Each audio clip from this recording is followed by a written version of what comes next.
So JavaScript is a scripting language. Originally it was called as LiveScript. That got developed in the Netscape. With Netscape actually initially it got developed.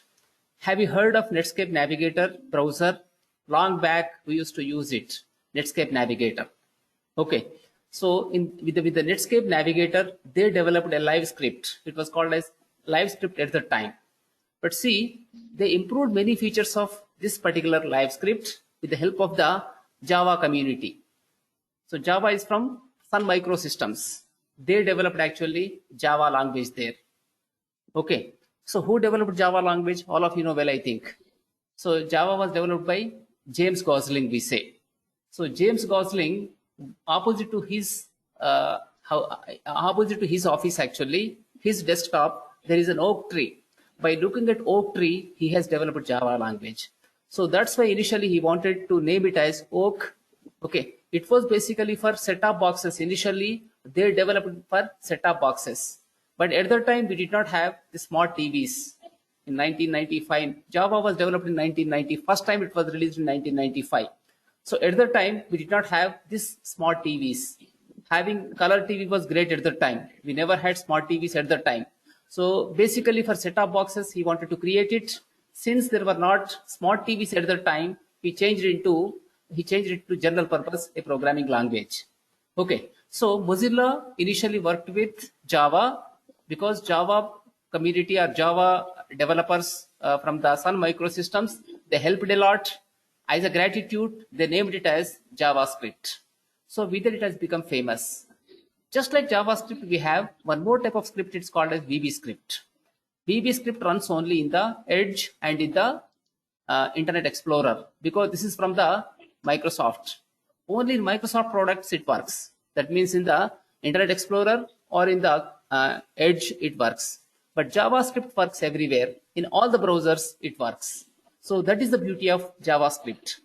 See, JavaScript is not actually any particular tool kind of thing. We need not download it. It's part of browser. People who develop browser, they have to develop JavaScript also. Okay, suppose somebody is developing actually, say, browser. So it is their responsibility to add JavaScript into that. So that means it's inbuilt. Already in the browser it is available. Just you need to write the script. With that script, it should work. So this is what it's a scripting language. And initially it was called as ActiveScript. So ActiveScript we call it. LiveScript. Then later on it changed to JavaScript. Okay, so it is a like scripting language. It's not any compiler. It's an interpreter. For example, you take Java. Java is a compiler. C# is a compiler. C++ is a compiler. But JavaScript is not a compiler.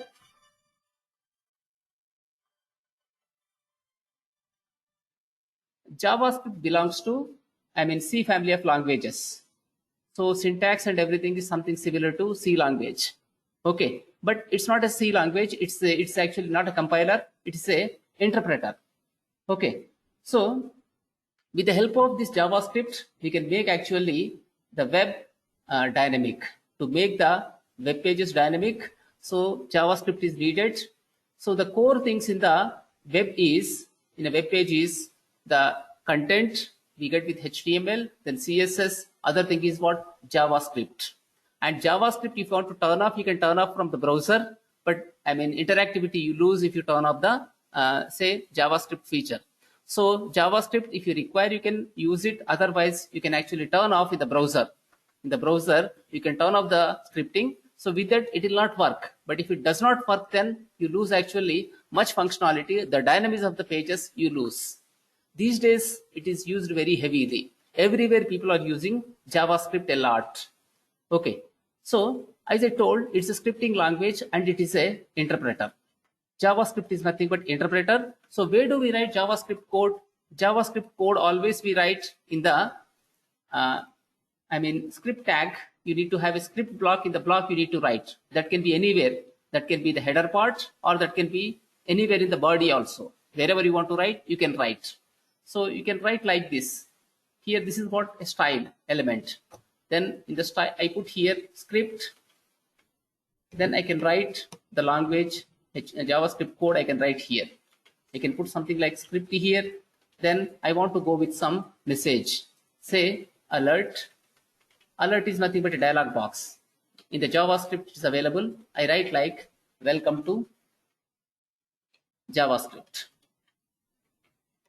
I put something like this, welcome to JavaScript I put, then I put a semicolon, just like C language it is. So we put like this, see, language like Python, they don't use semicolon to separate the statements. Statement is exactly what? Statement is something like sentence in English. In English we say sentences, but in the programming language we say it as statements. So statements are written using tokens. So here this is the statement, alert, welcome to JavaScript. When I load the page, automatically this runs here. And you get alert with this, welcome to JavaScript, you get when I run this page. Now let me run this here.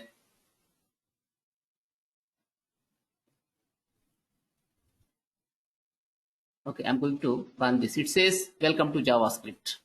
Before all the elements are added, loaded, what is happening? First script is running. So it is not running after loading all the elements. These elements are not loaded, before that only it's running. Now I can change this particular script into bottom of the page. What happens in that case? Let us see. We come to body part. In this body part now, I put this. Okay, so you have to have script starting tag and script closing tag. Closing tags, they end with slash, as we know, less than slash script. Like this, we define here. Now when we render this, okay, so here also in the same way, but what happens here? The entire body first of all comes. Body first of all loaded, then the script has to be running there. So how it loads further, you can see, instead of saying welcome to JavaScript, okay, I want to print something from the ID. So where I have kept ID, somewhere I kept ID. ID is, say, we have some name called as ID here. Inside this, I have a block level element I have. So this I want to show as here. I want to show in the alert this particular thing. ID is what? Name. Therefore, I come to script here. I would like to print it. Here what I say, I can type here. Using JavaScript, I should access this HTML element. Therefore, I write document dot get element by ID. I write like this, get element by ID. Then in that whatever text I have, I can actually access.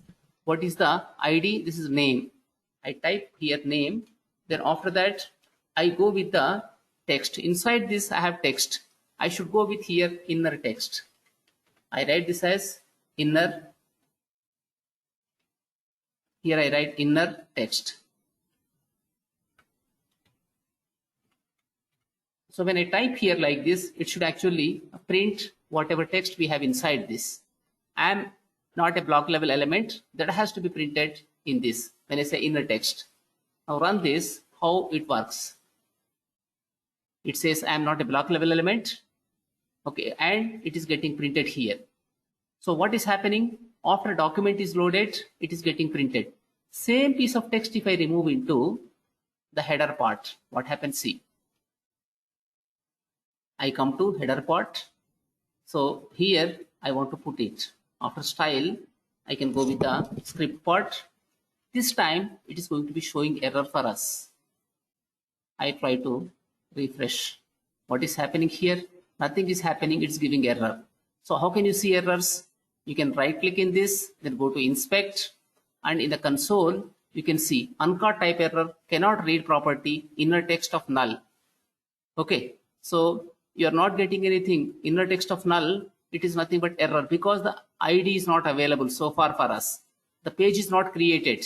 The script is running before, adding DOM. DOM means document object model, we say. So from here document starts. So before loading document itself, we are trying to call the JavaScript. So therefore it is error. Script alert document dot get element by ID name inner text, when we say, here it is giving error because the page is loading from here.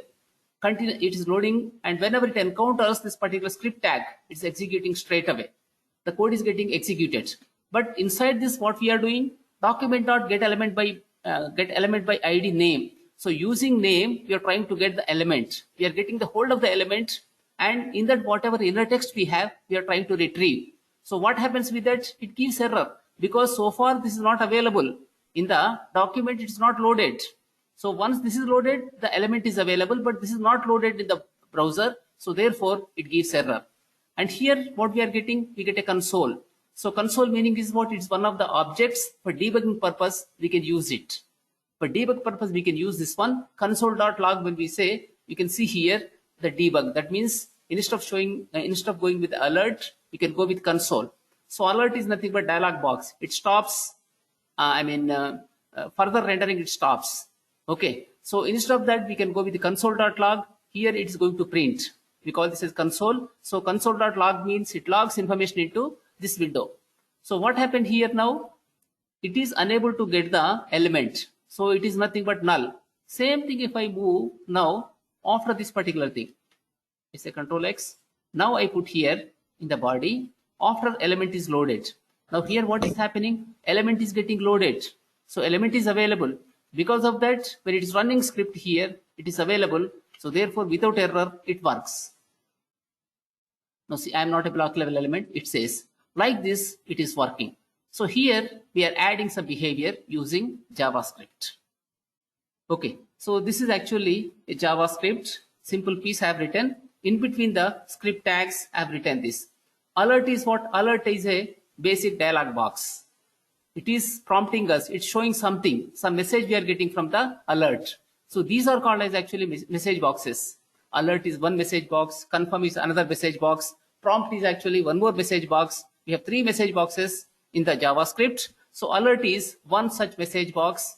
It informs something else. When you click on the OK button, the dialog box gets actually dismissed. So like this we have written in the script. Okay, so script.document alert document.get element by ID name. It gives you the hold of the object. You are getting the object here. So once you get the hold of object using inner text property, this is called a property here. You are retrieving the text whatever is written in the span. So like this we can retrieve the text from the element and we can render here. So in the script tag we have written it. Okay, now what I do, I comment it. Anyone have any questions?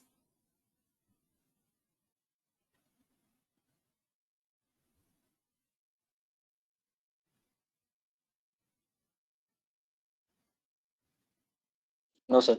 Okay.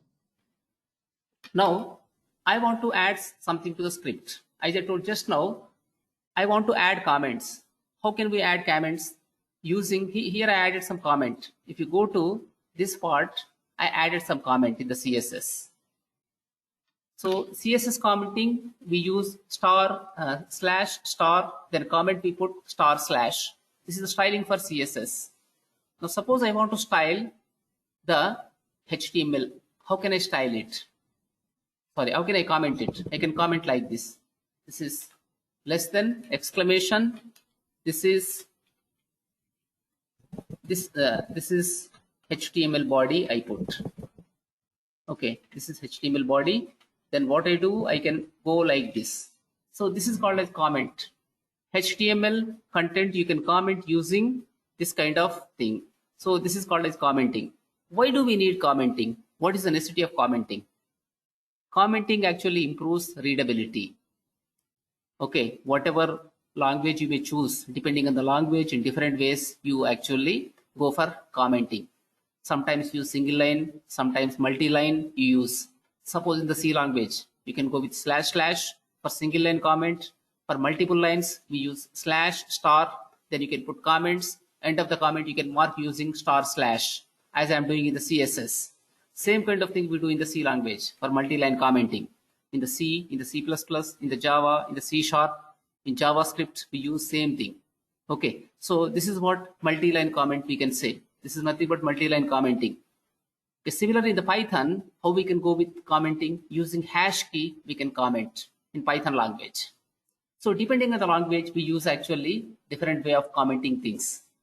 Okay, so here commenting is very, very important always. So without commenting, the code is not readable. Why we have to, why it should be readable? See, you are developing some piece of software today for a particular company. You may not be working with the same project in the same company, or you may not be sticking to same company. You may leave the company, you may go to another company in the future. So in such case, what happens if you don't put comments, whatever code you write? So definitely others can't understand easily. But when you put comments, others can follow very easily that piece of code. Commenting improves readability. Not only for others, even today you work for some time on that piece of code. Then after 4 or 5 months, you came back to same project and the same code you may be working. At that time, you may not recall properly why you have written that piece of code. You may not remember. This also happens. This is also possible. Therefore, when you put comment easily, you can recall that. If the code is written by you, you can recall easily. If it's not written by you, if it is going, somebody else is going through your code. So in such cases, they can understand easily when you have the comments. Comment improves actually readability of the code. We need to stick to some principle. Whatever code you write, that should be very, very simple. It should be straightforward. It should be very simple. Writing complex code is not great. People have a false notion that writing complex code is great, something like that. If code cannot be understood by somebody else, it's great. Somebody feels like that. Some people, they think like that. This is absolutely wrong. Code should be very simple. It should be readable by others. Okay, when others understand your code, you are a good programmer. You write quality code. If others can't understand, your code doesn't have quality. So always write code which has quality. Very first important thing is that is readability. Readability is always very, very important in my opinion. Okay, so comments actually improve. And what we do actually, whenever you take programming, when you take projects these days, one person cannot do, multiple people involved in that. Suppose you develop some piece of code, I develop some piece of code. Whatever code I did, I may have to share with you. Whatever you have done, I may have to use your code. So in such cases, what happens if there are no comments? Understanding my code for somebody is difficult. Similarly, the other person is not putting comment. I cannot understand that. Okay, so in that way, what happens? There can be confusion. When you work in a collaborative manner, definitely your programming should have comments. It should have readability. So it's very, very important. And coding also, all of you have to follow same coding style. You declare a variable. If one is using camel case, all others also use camel case, that would be good in naming. I am saying. Okay, example I said. So we have to follow certain standards in coding. You can write in your own way. Somebody else can write in that person's way, but that may be leading to some confusion. Code may work, but understanding and readability will not be that good. So therefore, we have to follow certain standards. Naming conventions we need to follow. Coding conventions we need to follow. With that, we have to write code, then everyone can easily understand. To improve readability, definitely, we have to stick to certain standards. So we say it as coding standards. We have to follow them. When you follow them, definitely, your work becomes more productive. See, individual cannot contribute these days much. Like a team only you can do always. So if you work in a team, definitely you can achieve so much. So therefore, you have to work in a team, and everyone should work to the goal of, completing the project in the right way and a better way. So that's very, very important. For that, important thing is having readability factor. Second thing is maintaining standards in writing the code. Whatever language it may be Python, it may be Java, it may be C++, it may be whatever it is. So you need to follow certain guidelines. They should be set before project is launched normally. As per that, if you code, then that can be better code. So commenting is therefore very, very important. Comments always you have to put. Now I can add some comment in the script. Okay, the script, what I do, I can put some comment. Okay, like this is sample script.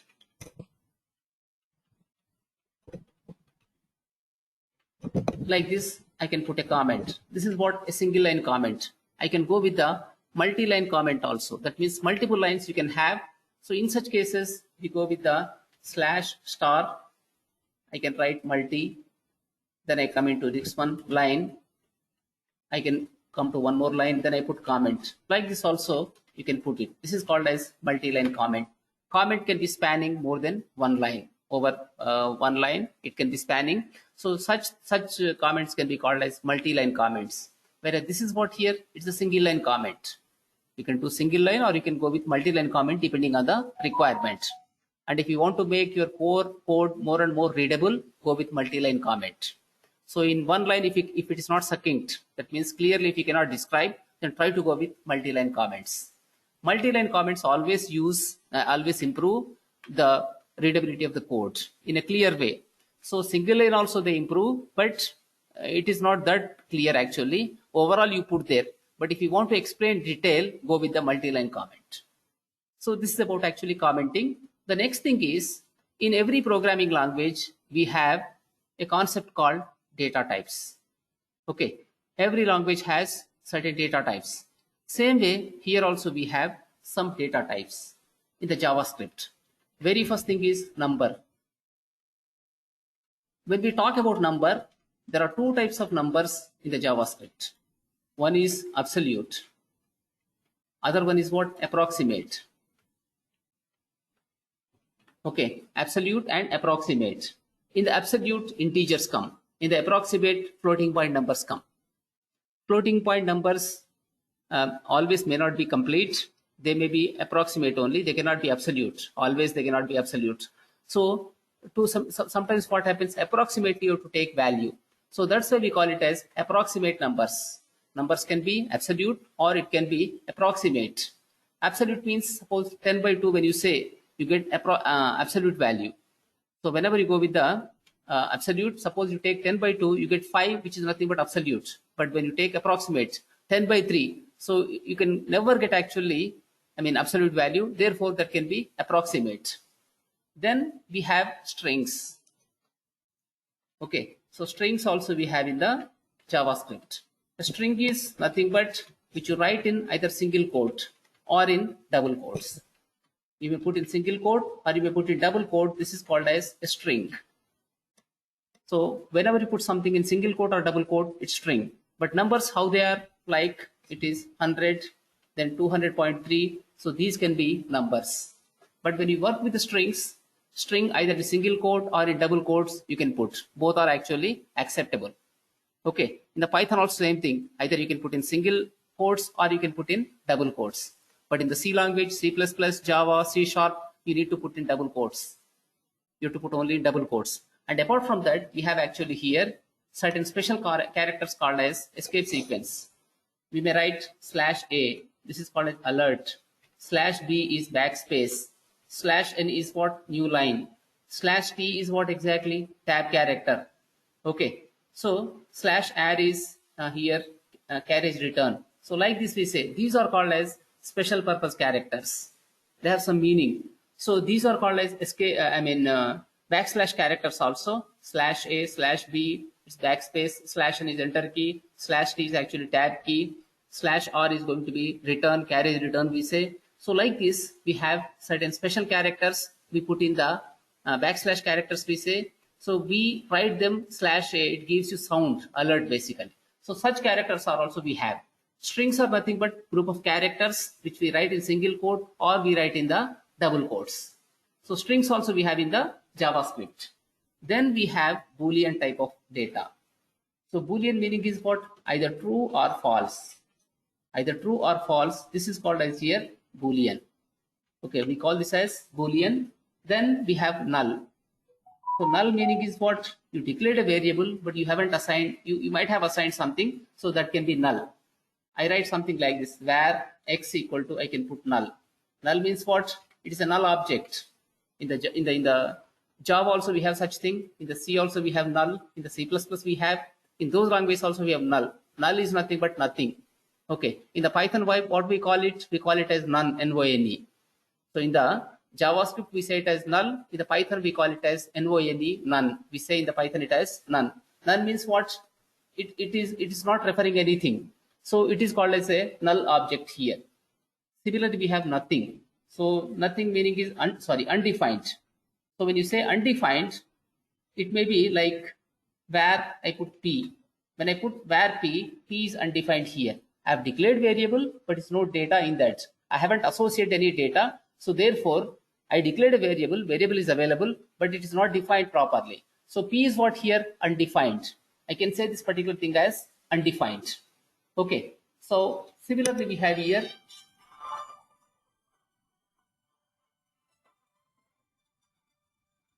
similarly we have here symbol. One more type of thing we have is called a symbol. Symbol meaning is what? It is for unique identifier. Whenever you want to create a unique identifier, you can use symbol. We'll discuss about symbol later on, in detail. But these are the types of data available. Numbers, strings, boolean, then we have null. One more thing is undefined. So these are 7 types available for us.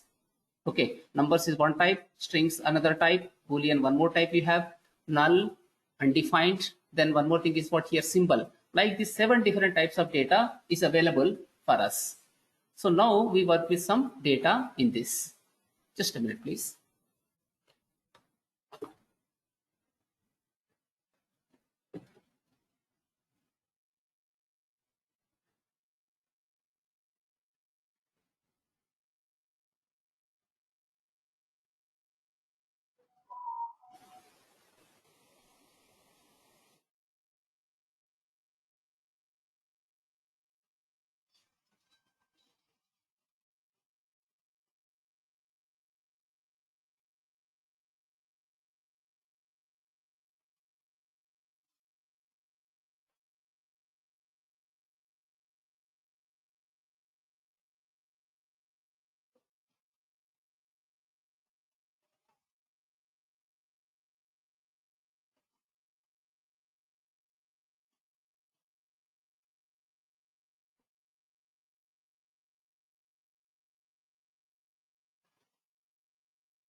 Sorry. Okay.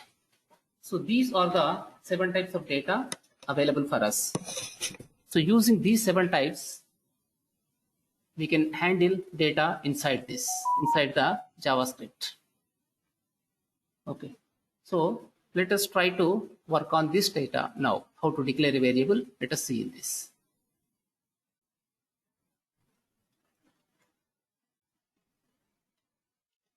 I try to show you console how to use it. Now here in this, it's a script block. In the script, I declare var then num. Then here I want to print it console.log num. What happens? Let us see. Similarly, console.log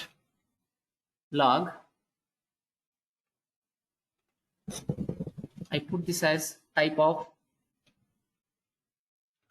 num. What type of data it is I want to print. So what do we get? Let us see this. Now I refresh this. So it says undefined. Both are undefined because there is no data associated with this. If you look at this, console.log num. So num is what? It is declared. We don't have any value here for this. That's why it says undefined. Similarly, console.log type of num, when I say undefined, because there is no type associated, so it says here undefined. Okay. So sometimes what happens? We face problems like this. In the C also, we declare a pointer variable without assigning any object to that, without assigning any memory. We try to use in the program. That is going to crash your system. System crashing means only software crash, not hardware crash. It crashes the software. So those problems we face if you don't assign a value. Here I declared a variable num, okay, but I haven't assigned any value. So therefore, it is saying here undefined.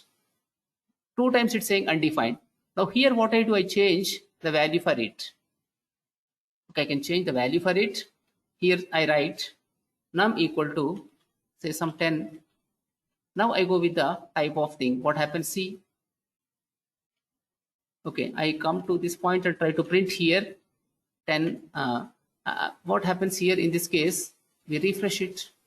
Now it says number. This time what is happening? I've assigned value. Therefore, it says it as number here. Type of data is what exactly? Number. You can see here clearly in the console part, number we have here sample.html in line number 45. So it is giving like this. when I go with the type of, so type of num, it's printing it as number. In the same way, now if I assign some other value, num equal to, I put here this as JavaScript. What happens in such cases? See, now again I want to go with console.log type of num. So is it error or not? See in this. Now I saved this. When I try to run here, this one, this type it says string. So is it type safe? We don't have type safety. Yesterday I was saying about type safety. So there is no type safety here. First, I have taken num equal to 10. Okay, in that case, it is inferring it as number. Now when I change type of data here, this can be a problem. So you cannot assign once you declare it as number, you should be assigning only numbers. If you try to assign string, it should not allow, but it's allowing here, that particular thing. So that's why what we say, JavaScript is not type safety language. We don't have the type safety in this. First of all, we are not associating any with any particular type here. So that's why we call it as loosely typed language. We are writing var num. Okay, so to the num there is no data, it says undefined, that is fine. But here what I have done, num equal to 10 I have written. After that, it is printing saying it as num is what number type of data. But when I write num equal to JavaScript, when I try to see here console.log type of num, what it's saying there, it is saying it as string. So this is strange. Same variable cannot be behaving in two different ways at the same time. So this is what it is missing here, type safety. In JavaScript, we miss actually type safety. To avoid such problems, they have made another language called TypeScript. So these days, in all full stack applications, they use TypeScript. Like React or Angular, they use the TypeScript because it guarantees you, first of all, the typing. So it is strictly typed language when compared with the JavaScript. So what is happening here? We face a problem in this. The problem is what exactly? Here we initially assigned 10, later on we changed it to JavaScript. It's a number, whereas this is what, it's a string here. So I mean, this is wrong actually. It should be always number. As long as program is running, the type should be 10 only, number only. But here we are changing the type. It's becoming here string. So this may have advantages, but normally this may lead to many disadvantages. So this can be a problem. Okay, so that's why we call it as a loosely typed language. We call this as loosely typed language, and programmer always have to remember to assign same type of data to that. Otherwise, this can be crashing the application. So therefore, num equal to JavaScript, it is accepting. We have written initially 10, but it's accepting JavaScript. Therefore, we call this as a loosely typed language, and there is no type safety in this. We don't have any type safety as far as JavaScript is concerned. Yesterday, the other day also we were discussing about type safety. In the TypeScript, you have type safety, but in the JavaScript, you don't have that type safety. So type safety we miss in this particular thing. Now next thing, what I do in this, I can take here num equal to, this time, I put 123.45, something like this. Okay, now I try to go with the type of num. So this time also it prints it as num only. It prints this as num. When I run this again, what it says, number, then string, again number it is saying. That means what? You can change, you can add, you can assign whatever type of data you want to add, you can add here. So this can be a problem actually. When you write actually some serious code, at that time that may introduce some problems. Some bugs it may introduce to our code. So we have to be very careful as far as this feature is concerned. The next thing is what? True or false. I write here var. Okay. So what I do in this, var x equal to, I write this as num equal to 10. I put something like this. Now I want to print here alert. Okay, then x I put here. Then after that, I want to go with its type, alert, type of x. So what it says, see in this. When I put something like this, it prints here. X equal to what it prints, it should say false. And type of x is what here, Boolean, it has to print for us. Okay, here what I'm using, since I'm using alert, it gives like this. But instead of alert, I can go with console.log. So in that case, it comes on the console. So which one is advantage for us? Console.log is advantage or alert? Alert actually disturbs us. Every time we need to we need to dismiss the window. So that can be a problem. Similarly here, I go with the console.log. I write once again here also console.log. Then type of X, when we say, it should say Boolean. Now run this. It says what? False and Boolean. It says exactly what it is. Type of data is Boolean. So like this, it is working. Okay. So whenever I write var x equal to num equal 10, this is what called as equality operator. In the C you have, in the Python also you have this kind of thing. So var x equal to num equal 10. So this returns a true value. Both of they are 10. Otherwise, what it does, it's going to give it as say false. So what we get in this, we are getting this as false here. X equal to what? Value is false, then it is Boolean type of data. Okay, fine.